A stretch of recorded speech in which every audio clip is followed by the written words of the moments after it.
Well, good morning. We're so glad to have you here for yet another Monday Masterclass. Scott's going to be doing the honors today.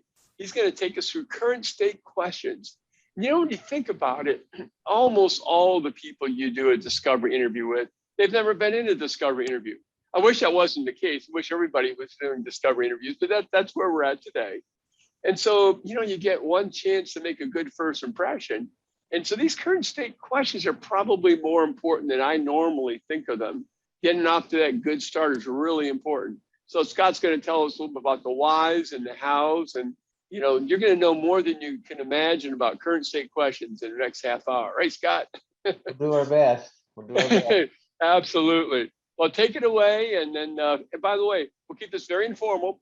So if anybody has any questions or comments, just feel free to jump in at any point in time. And then we'll get these current state questions wrestled to the ground. Thanks, Scott. All right, let me see if I can share my screen without hurting myself. Everybody see that okay? You bet. All right, so just imagine you're beginning. Oh, by the way, yes, we've got a nice group here. So it's an important topic. Feel free to jump in at any time, ask any questions, share anything. Because we've got a nice, just very discreet topic, you know, I think there's plenty of room to let our conversation breathe. So feel free to jump in as you see fit as we go. But yeah, so imagine that you're beginning the discovery of the interview. You're the customer, and this is like the first thing you see. Oh, wow, all these blank sticky notes. Imagine we just begin with, like, we pop open the meeting notice or the meeting. We begin. Well, what problems do you have when traveling on business? I mean, you almost feel like you just got attacked in a way. So there's a reason for the flow. And so we begin, you know, with this discovery meeting. We even, within Blueprinter software, we have this nice friendly message, even a nice friendly font, I would say. Please help us to understand what you want to work on before we start working. Of course, we have a few opening words in which we would, you know, help folks understand the purpose and why, if we were in a, if we were projecting with the projector, we might explain that as well. But then once we have our agenda over here, and you know, we begin, once we get in the interview in earnest, we begin with current state questions. And so I might ask, again, feel free to jump in, but why do we begin with current state questions? Why are they first? And why wouldn't we just jump into the problem section or the ideal state? Why wouldn't we begin with our triggers, like what our job map or whatever we're going to use? Why would we begin with these current state questions? Now, one of the things I like to always sort of bring folks back to with voice of the customer is, what's the purpose? Like, what is our objective? Why are we sitting down with the customer? And it's to learn. Everything about this process, it's about learning. Is learning as much as possible. Those of you are good blueprinting practitioners on the phone, you know what a tremendous amount of work it can be to set up the appointments, right? To get the appointments. So we so often get the question, well, how long does it take to do a blueprinter project? And our answer, which is maybe not the most satisfying, but it's the right one, it's the correct one, is, well, it depends how long it takes you to set up your appointments. So it takes you some time to get them set up. You got all the stars aligned. You're sitting down with your customer. The purpose, our goal now is to learn. So we want everything, we want every variable in our favor that helps us to learn the most. Now, I have a question for you that might sound strange, but when you ask somebody a question, okay, what happens? Now, yes, you get an answer, and then they'll answer you. But between the dynamics of the questioner and the person receiving the question, what happens to the dynamics in that room, if you will, when you ask somebody a question? Anybody want to jump in and try that? That can be very situational dependent, I think, right? Sometimes the room ahead. goes quiet. Mhm. Sometimes somebody else will chime in because they're trying to maybe control the answer. But there's a lot of different ways it can go. You know, I think it's important as a practitioner here to just wait to see what's going to happen and then take your cues and react. Yes. So why do you think once somebody asks a question, why do we feel pressure why does somebody jump in? Why don't they just leave it out there and not even answer? What are the dynamics like? Why do we feel this pressure to respond? Me, like right now? Exactly like right now. That's what's always so funny about this little rhetorical device I use, because I'm demonstrating it as I'm doing it. So Scott, I think people feel the pressure to respond because silence is just awkward. Yes. Key word there's pressure. And I'm going to use a slightly different word, but really the meaning's the same.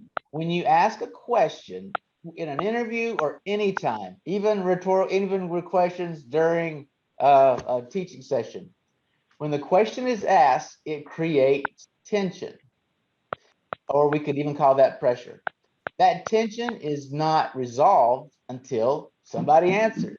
That's why we all are, we even just now, when I say, well, what do questions do? Everybody's a little bit uncomfortable until somebody answers it. Oh, now the tension has resolved. Now, let's back up to our purpose of a discovery interview. Our purpose is to learn. So when we're asking customers questions, and we're certainly going to ask them questions, their tension is they're going to have this is a question. So they're also going to have tension. And so the reason the current state questions are at the beginning is because we're going to be very deliberate about asking questions that insert low amounts of tension. We're helping to get the customer comfortable, because when we get into the heart of the interview, problems, ideal state, certainly triggered ideas, we're really going to want to learn them as much as we can. We want them to be as creative as they can. We want them to use all of their brains to share with us everything that they can. So the reason current state questions are at the beginning, it's because they're very deliberately designed for low amounts of tension, to get the customer relaxed, to build rapport. I'm not sure if this is an American phrase or not, but I like to say we want to get the customer chatty. Look, if some customers are naturally more chatty than others, and if you've done a lot of interviews, you know that some interviews go so easily. Like you just begin when you get to that section, what problems do you have when traveling on business? And the customers just talk and talk and talk. Part of their personality is they're just very comfortable sharing. Scott, we hadn't talked about this beforehand, but I like your analogy or your description of tension. I was just thinking about this morning. If you asked a question, what did you have for coffee? What did you have for your beverage this morning? That's probably low tension because it's so easy. Right. What's your answer to peace in the Middle East? Well, that's probably going to be a little higher tension. So I think it does say a lot for making our current state questions really easy, doesn't it? It really does. And the other thing, Dan, I really like about this is this connects with something that we really all know, that when beginning, so a discovery interview, it's really a guided conversation. And we all know this for conversations, whether with friends or whoever, our initial questions are going to be low tension questions. We're going to talk about, less important things. And certainly somebody you don't know very well, you intuitively know you're going to begin with, hey, what's the weather? What about, college football starting? You're going to start with these safe questions. You're probably not going to go to somebody you just met and say, hey, what's your opinion about the evacuations from Afghanistan? Like because whoa, high tension question.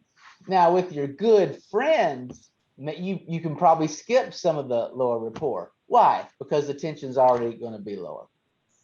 Yeah, so I find it a good, and so I was thinking, so with some interviews, let's go back to the discovery interviews. Some customers are just naturally very chatty.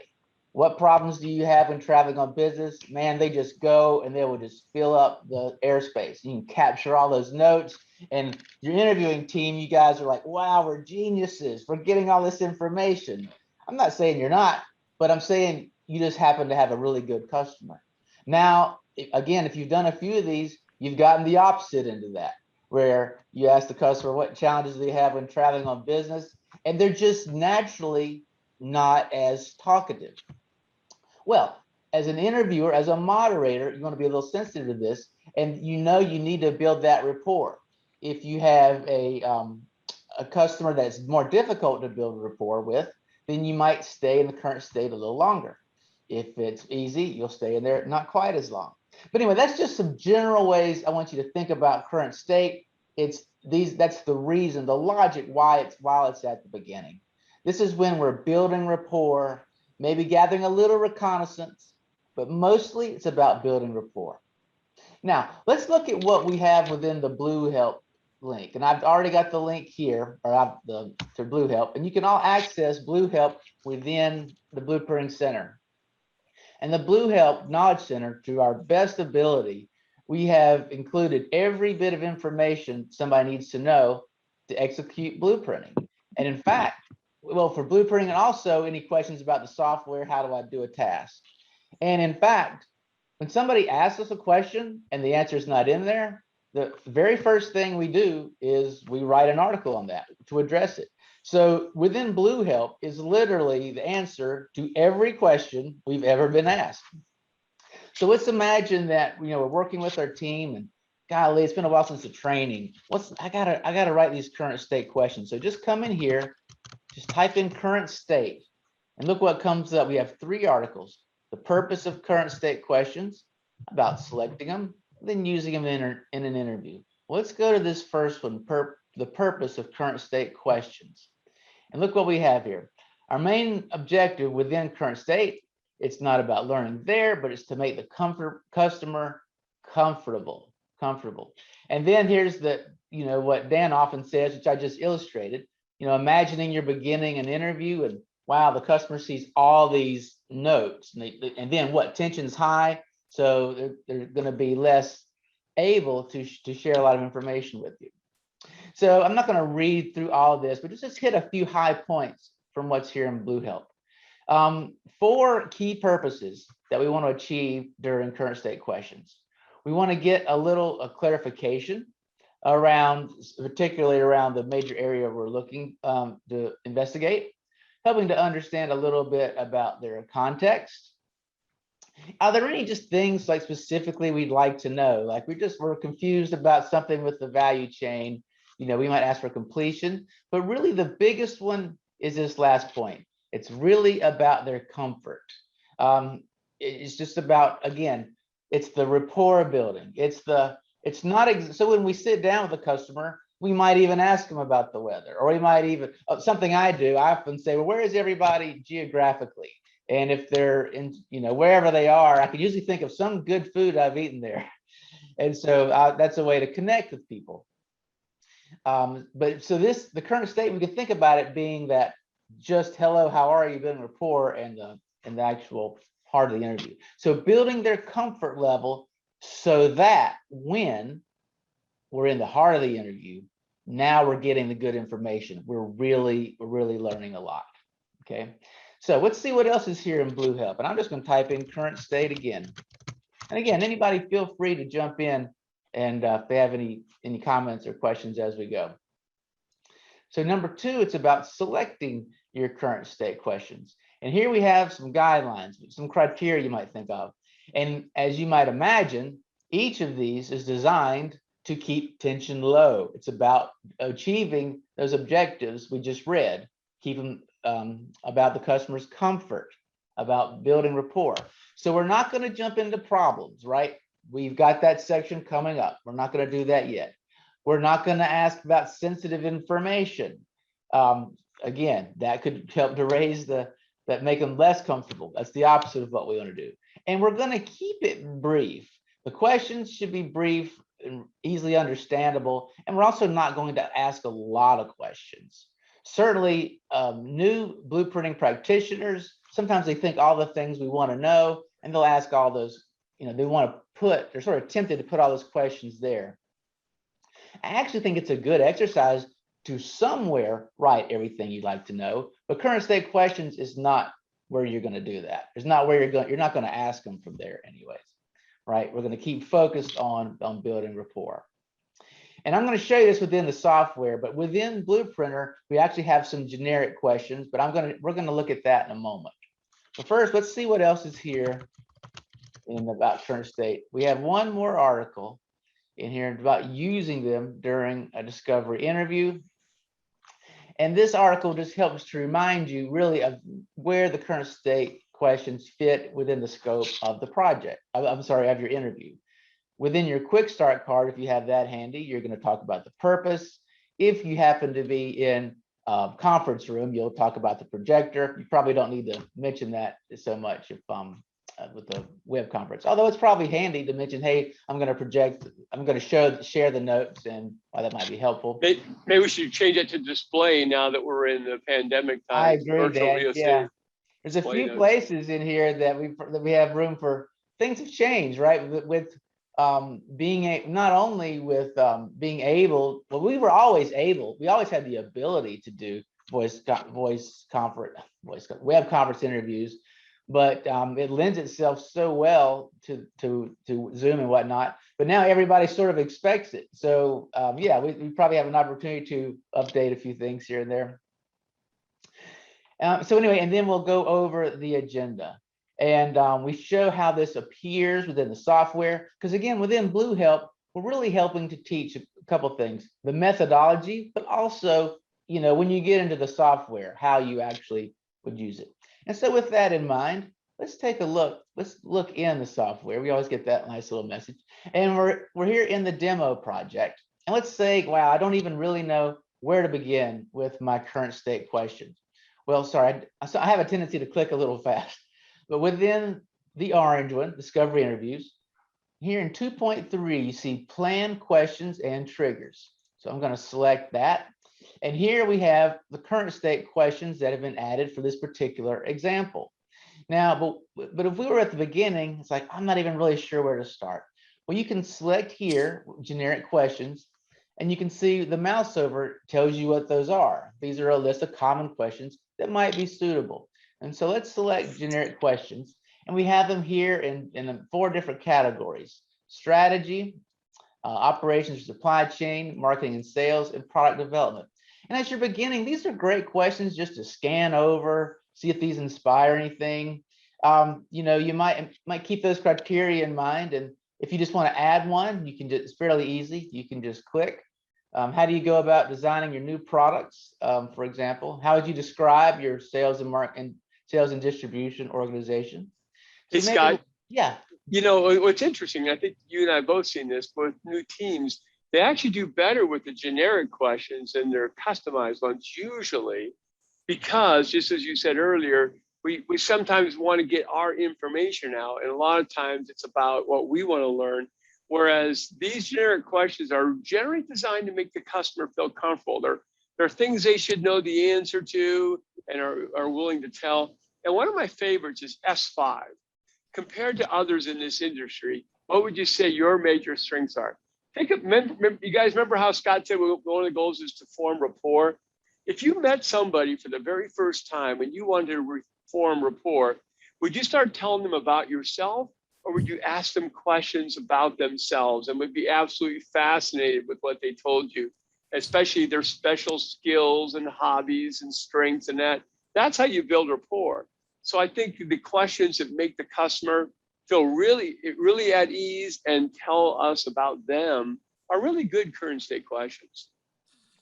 So Dan, my previous approach of just telling them all about my guitar playing days, maybe that was the old, maybe I don't know. Maybe that wasn't the best plan. I was telling them about the fish I caught out west, and I couldn't understand why they weren't listening. Yeah. As that old joke goes about the egotist at the end of the evening. Listen, I've talked too much about myself. What do you think about me? Yeah. I love that. I love that every time. But I do like this one Dan called out. And let me tell you why. But first, okay, so what it says, compared to others in this industry, what would you say your major strengths are? I very much agree. That's a great question. The reason I think so is for a customer, and this is not a hard question to answer, right? Around the water cooler, colleagues, this is just in the air. It's very easy for them to say, well, we're number 1, or we're number 2, or we're number 5. Compared to our competition, we do A, B, C, and D.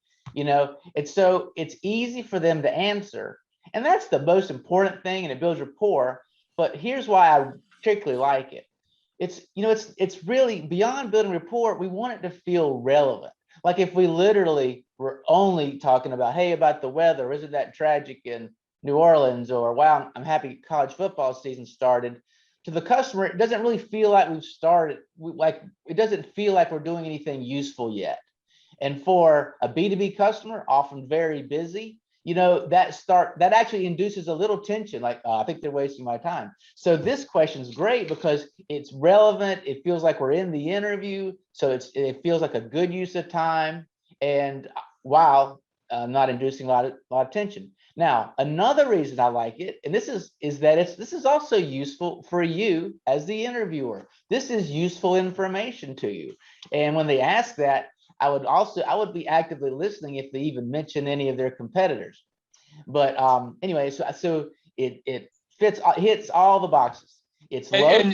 Yeah, go ahead. I'm sorry, Ronald just had a note here too. Go ahead, Ronald. Tell us about one of your favorites. I thought it was really good. It came up. I'm sorry, Scott. It popped up. Yeah, here. Please. Yeah, no, I think in terms of breaking the ice and getting customers comfortable, they like nothing better than talking about their business, right? And yeah, a lot of times when they've been successful, they want to share those successes, or even they've had some challenges, especially during the pandemic. They'd be willing to just openly share, hey, here's some things that we've come across as a business. And that can last for 10, 15 minutes sometimes. yeah, One question. Sure. Well, that's really good, Ronald. Think about, I'm just kind of processing some of the things Scott's telling us. We want easy, we want rapport, and we want relevant. I think your question just hits all three of those, doesn't it? Yeah, that's really good. Ronald, it shows empathy, right? Yeah. Yeah, right. Ronald, what your question reminds me of is if you happen to be talking to, if it's a family business or one that's passed through a few generations, ask them, tell me about the history of your business. That's often a story they enjoy telling. And especially if it is you're talking to the person who has got a lot of blood, sweat, and tears in it.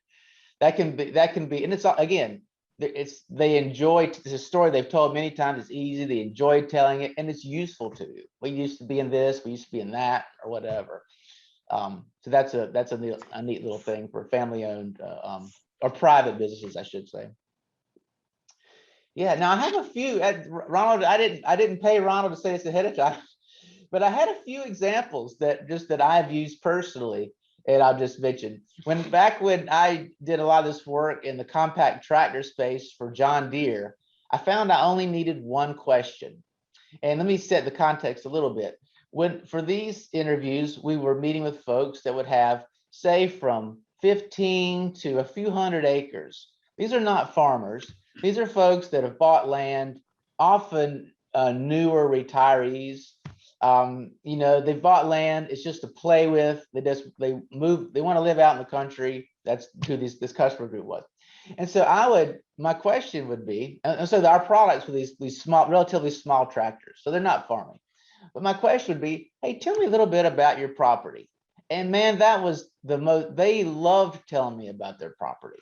Oh, there was a barn here. We tore that down. Man, I really want to get horses, and I'd like to fence this in, and I'd really like to have horses there. We got a little garden spot, over here, but we had trouble with the deer eating all our black-eyed peas, but they love to talk about their property. So they love to talk about it. There's pride in it. It's great for building rapport, but even as a bonus, for me as the interviewer, remember, my products are these tractors. So all this description of, oh, they've got a driveway to maintain. Oh, they'd like to do a garden. They're having trouble they want to build a fence.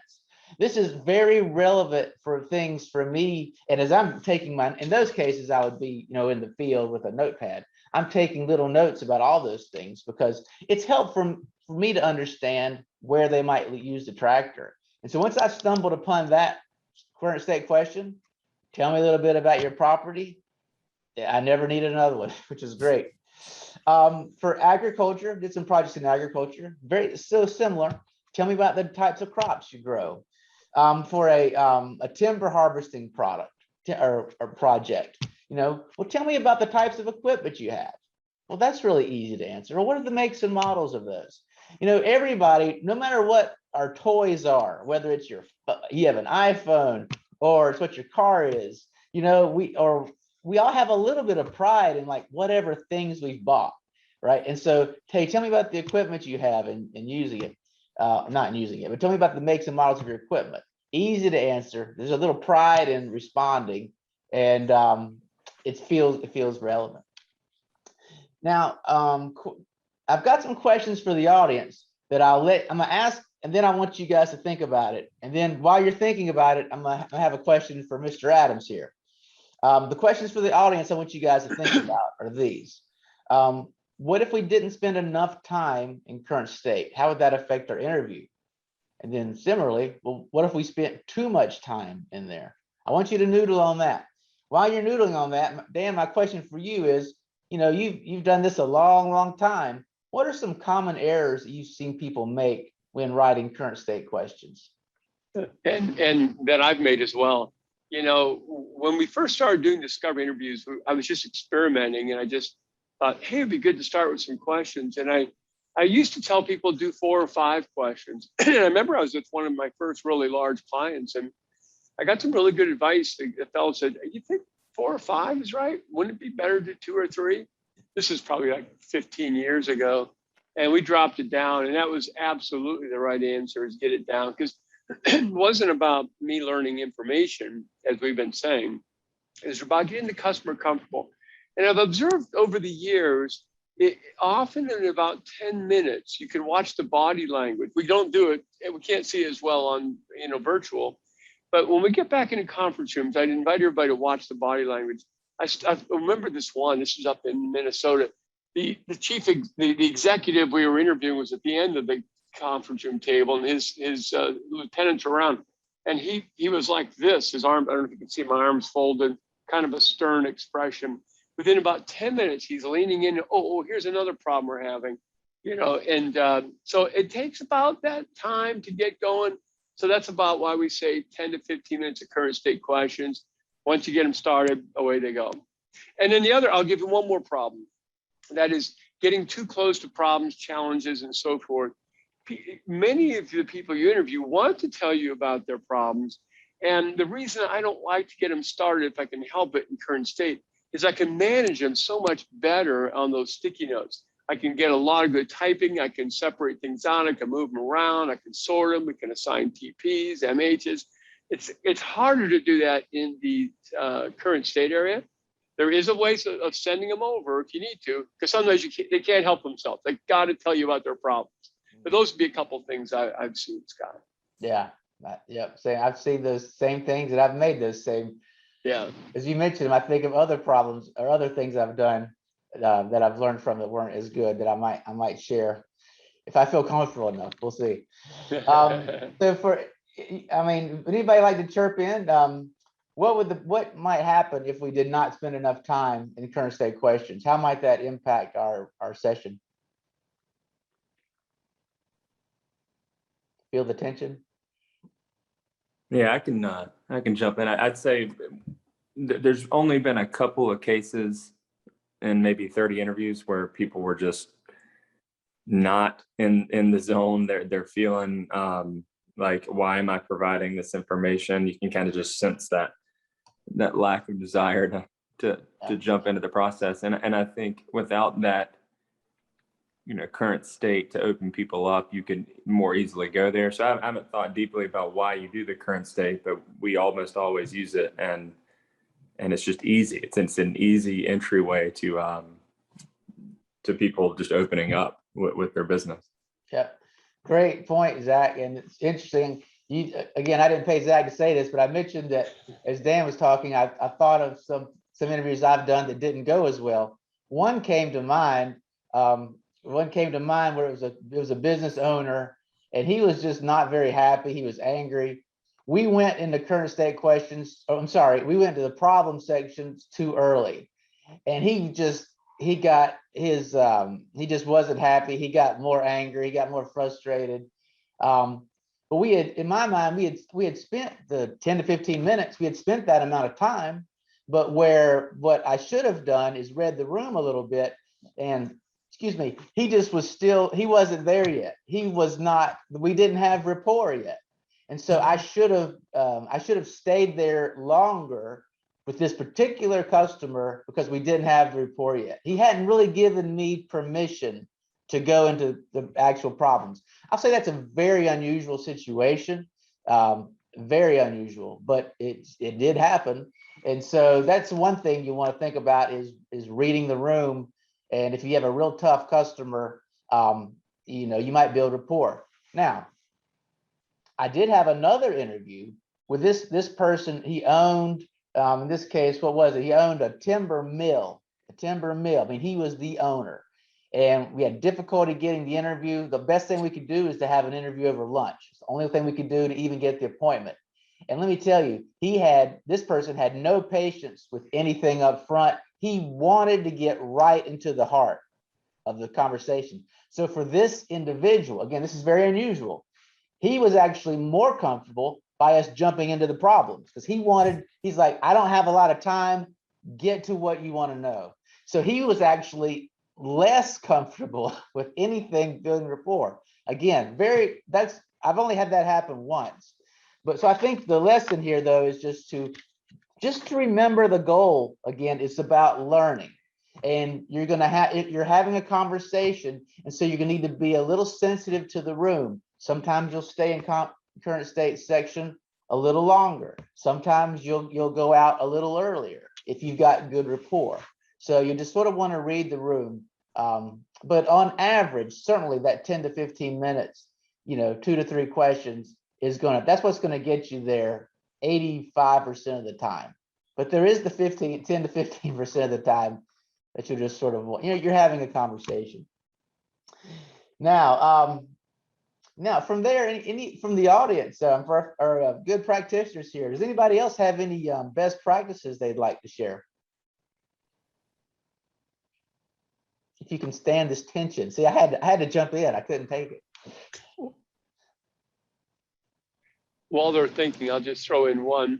We've had a case where sometimes a client has already had some really good conversations over the last year, and they feel funny saying, I want to do a discovery interview. Like, well, weren't you paying attention over the last year?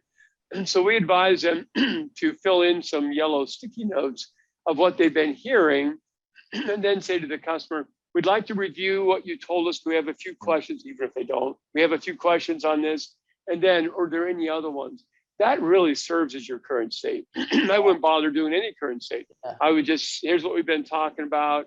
Could you help us understand number 8 a little better? So again, you use current state when you need to do, you know, the comfort and move on to the learning. Yeah, I love that. That's a great thought. So Scott, Tony here. One question I do have is, I found the current state questions to be easier when you just have one person on the other side of the interview. When you have multiple people, I think nobody knows who's supposed to answer the question. So it gets a little awkward. But if you just have one person on the other side, it's, you know, they're the only one, so they give the answer. Yeah, great point. Great point. And which is all the more reason, this might sound counterintuitive, but it's all the more reason why you need them. Because if they're having trouble answering these questions that are designed to be easy, they're going to have more trouble answering these that take thinking, and they're getting into the depths of their, you know, what problems are they having when, you know, with whatever it could be a technology. I've had some teams lately with some really highly technical projects. And so, yeah, that would be part of the dynamics, but it's actually all the more reason why we need them, so that because it will be, without them, it's going to be all the more difficult in the problem section. And you know, in general, if we have the right people, it really is not going to be that difficult, because, you know, it's an area of interest to them. But look, we've spent this effort setting the session up. We want look, if you do 100 interviews, if you had 100 interviews and looked at results, right? If you look and you 100 with no current state, 100 with current state, right? The 100 where you use current state questions, you're going to learn more of the problems, right? So we want every variable in our favor. But yeah, that's a great point. Hey Scott. Yeah. Yeah, and Gary's got a good point here too. Gary, you want to kind of explain your point? I think this is really interesting. Yeah, I have prepared multiple current state questions, but every time that I did one of these interviews, everyone in the room was anxious to speak and contribute. And so, I didn't want to use more than 30 minutes when they were already only giving me maybe an hour and a half or 2 hours to do one of these meetings.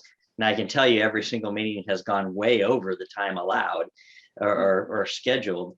However, yeah, everyone was trying to participate and show that they had knowledge to bring to the table. And so what I ended up doing is just planning one very, very good current state question and then moving on. Yeah. That's really good, Gary. I like it's kind of like Scott, tell me about your property. If you got the right question and you got multiple people in the room, that's maybe all you need to get it kicked off. I love that. I think many more teams have done damage doing too many questions than doing too few. So Gary, nice comment on that. Yeah, agree. Yeah, and the question I actually used was, tell me how you take a new product all the way to market from inception to launch. Ooh, I like it. I like it. That's great. That pulls in all the functions you're interviewing. It pulls in a lot of steps. And to the point Scott brought up earlier, context gives you great context for the rest of the interview, doesn't it? Yep. And they usually tell me Cool. the problems that they've had along the way. Yeah. Well, it's funny you say that, Gary. That definitely happens. And let's say we're doing, I think I'm still sharing. If Yep. say you're doing this contest with Amazon, and you're getting you've got a question here, you're typing in the answers, and let's say you feel like you're getting close to the rapport, and they just on their own they start going into the problems. Well, you can just pop right on, just go with them. Just when they're signaling to you, they're ready to talk about problems. I just go right in there. You got to have some good rapport with, or some good, your note taker needs to know to do this. And Scott, if you don't mind, if you go back to current state, I know we're going to be wrapping up here pretty soon, but I just want to mention this. If you scroll down a little bit, notice there's a couple things here. That plus one. So Gary, if you have your one question, maybe you run into a situation where you go, oh gosh, I wish I had another. You could always hit that plus button, copy, paste another one if you needed to. It doesn't sound like you do, but that gives you a little bit of a backup, right? The other one I really like is I mentioned earlier, people love to start telling you about their problems. So that's Scott's got it here. You click copy to sticky notes, and then you go ahead and then confirm that. And now click on problems. Now, of course, you haven't done all these yet. So you're going to have 3, was that peach colored or salmon colored nodes at the very top. And you can click on one of those and convert it into problems really easily. And so if you find that they start telling you about problems, you go, gosh, I wish I was on those sticky notes. Click that button, go over there, and that's why you're here, is to get their problems. Good. I love it when that happens. I love it when they on their own. I'm staying out of problems. They take me there. And again, there's a little bit of reading the room. Do we feel like we've got the rapport? Do we feel like they're comfortable? Which almost always I feel like they are. We go there, and then we'd love to have an hour and a half to 2 hours for a discovery interview. But if we only have 1 hour, you want to take that into account too. And you probably want to abbreviate the current state time somewhat, so you have more time for problems. Good. If you only give you an hour. I don't know if I was thinking that. I don't know if I said that. You did. Okay. All right. All right.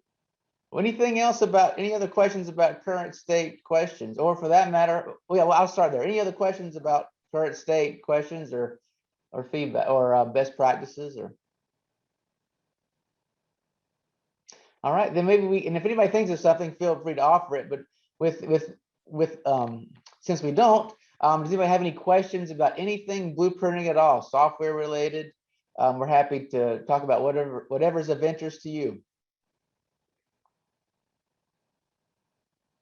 Hey, Scott, this is Ronald. I got a question. So in many cases, at least in my industry, I'm interviewing a lot of contractors, typically in their trailer or on site.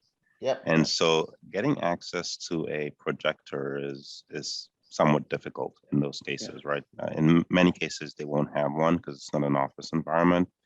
Do you recommend that I invest in a projector? And what's a way around that? Or should I just kind of work my way around the interview without projecting the notes? Scott, you mind if I share a quick story and you can pile on? Please So do. Ronald, I'm smiling because I had this one guy, one of our blueprinting practitioners many years ago, and this guy was rabid about using a projector. And it probably, I love what he was doing. He would always have a projector. In fact, Scott, if you don't mind going to Blue Help, we can show Ronald the recommendations we have on digital projectors. But at any rate, he would always take a small digital projector. But I asked him once, I said, how long was the extension cord you would take, Jim? He goes, 100 feet, always take 100 feet. This guy was crazy. So he would go into these contractors' trailers on site. He would find power wherever there was. He'd drag his 100-foot extension cord. He'd go into, they had the cheap wooden paneling in these contractor trailers and stuff. He would take some blueprints out of their trash can or wherever they were, tape them up white side out, put his projector on the trash can and go, okay, now, the first question, he would get started. So I think that's maybe a little over the top, but I would absolutely get a short throw projector. Go ahead, Scott. You could describe this. If you just searched on digital projector to get to this Blue Help. Yeah, for anybody, you just type in projector and you'll see this article, finding and bringing your own projector. By the way, everything is here. If it's not here, let us know about it and we'll add it. But yeah, so Dan, we're in an article, it describes some attributes of a good projector, and we go a step further. We actually recommend the one that we use ourselves and the stand that goes with it. And, we'll continually update this. This is what we think is the best as of right now. Yeah, so far it's the best. And this is what they call a short throw projector, Ronald. So what you do is you can be just like a couple feet away from the wall. You don't need you can be in a small office and it'll fill up the screen really nicely. And it's only 1 pound, this unit. We don't get any commission, by the way, recommending, but this is the best we've seen as of right now. Yeah. Scroll up, Scott, they can see that, Scott. Real cute little projector there. Yeah. Now, I've entered, when I did interviews, for example, with forestry people out in the woods, there will be times to where you're just not going to be able to project, but don't worry about it. Take notes the best you can. You can just copy yellow pads or in your laptop, whatever, get as close as you can. If you can type it, at least in the software, it just saves you work later, but it doesn't stop you from doing the process. But you want to, there's some options to attempt for the projector, but if not, you can still do blueprinting. That means you just have to take your notes however you can and they don't see them and you have to, type them in later. Yeah, absolutely. And there's an intermediate between projector and handwritten notes. And check out the end of e-learning module 13. And that is, you use your laptop, you get a little wireless keyboard so you're not blocking the view, and you tip that laptop toward the person so they can see the screen, and you're right to the left of it, say with keyboard, and you're taking notes and they're looking at the computer screen. That is also quite effective if you just have 1 or 2 people you're interviewing. That's at the end of e-learning module 13. Great question. That's what we love this Monday masterclass. We get the deep questions here, the advanced practitioners. Well, anything else? Last call. Well, thanks so much for joining us. We'll be back on September 20th, but you know where to find us if you've got any questions in the meantime, okay? All right, thanks everybody.